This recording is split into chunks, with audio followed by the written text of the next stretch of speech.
Okay, this is the situation in Arnhem and Nijmegen at the end of the fourth turn of the second day.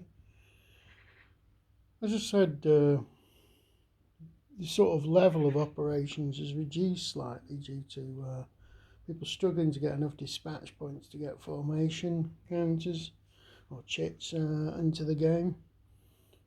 So there's been a fair amount of activity in certain areas, but it's been fairly quiet in others. The thing over here is the Germans pressing from the west have managed to inflict a couple of casualties, destroyed a couple of units from the 1st Airborne. But there are a lot of other 1st Airborne units in the area.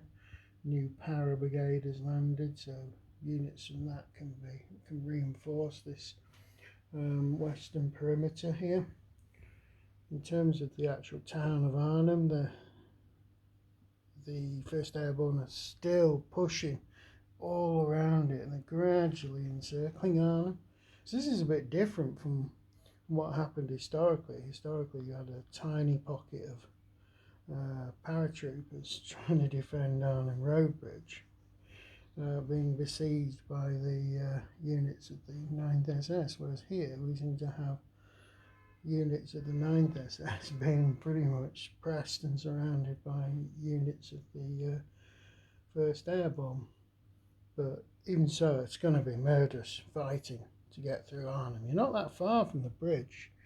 We're only a couple of hexes from the bridge isn't the nearest point, but there's a lot of improved positions, and there's a lot of 10th Panzer units, 9th Panzer units knocking around there. So yet again, we've still failed to achieve the objectives of the first day to capture the Arnhem Road Bridge.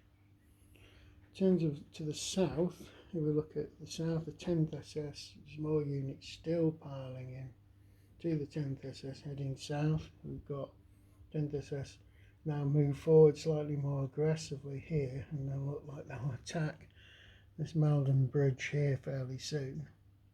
You've got yet another fairly mobile reserve over there. The situation in Nijmegen city has been fairly quiet. The Allies didn't have enough command points to actually launch any serious type attacks in there. There's quite a lot of fortified units in that place as well. I say fortified in improved positions. So it's not going to be easy to get through to Nijmegen, to the actual bridge itself. Even at the closest point, we're 4 hexes from the bridge. And in the south here, units from the Reichsfeld forest in Germany are pressing the airborne division here, the 82nd Airborne landing zones here. They've already interdicted the landings, interdicted the actual supply drop zone there. We've got units here that are going to press against the Mook bridge here. So all in all, it's not looking particularly promising now. The 82nd's probably starting to think we need 30 Corps to bail us out of this. If we look at the 82nd, we've reduced the Grave bridge garrison down to one small battalion. We're sending other units to help cover these bridges over the canal here.